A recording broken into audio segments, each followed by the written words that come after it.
This is tutorial number 4, and it covers the mouse buttons within Catia v5.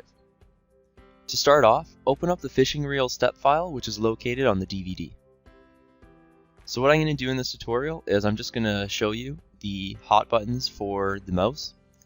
So to start off, I'm going to open up a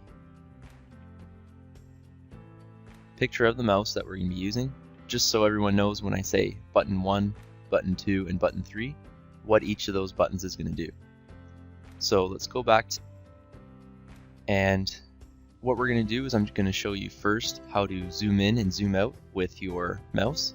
So what you have to do is hold down mouse button 2 and then click mouse button 3.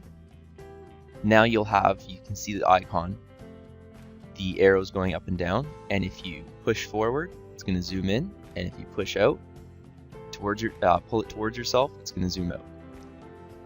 Now try it again. Mouse button 2, hold down, click mouse button 3 once, and you can zoom in and zoom out. Now I'll show you how to rotate with your mouse. Now hold mouse button 2 and hold mouse button 3, and you'll have that little hand there.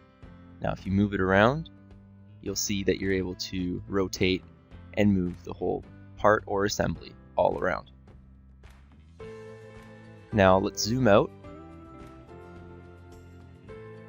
and if you just press and hold on mouse button 2, you're able to pan and just move the part around in space.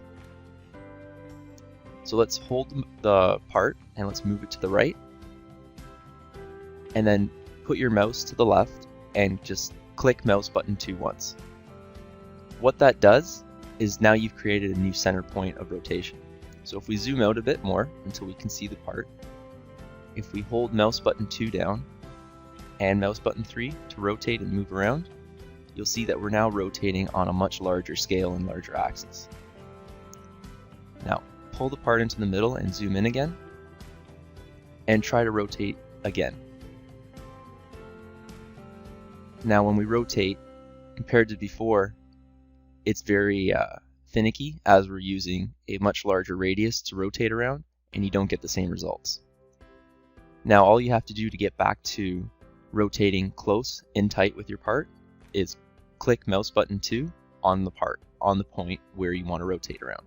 So say I want to rotate around this bit here, so just click it. Now that's the center of rotation, and now your part's going to rotate around there. You can change it up to any part or feature on your part or assembly. So mouse button 2, if you just click it anywhere on the part when you're in a file, it's going to create a new center point or your point of rotation.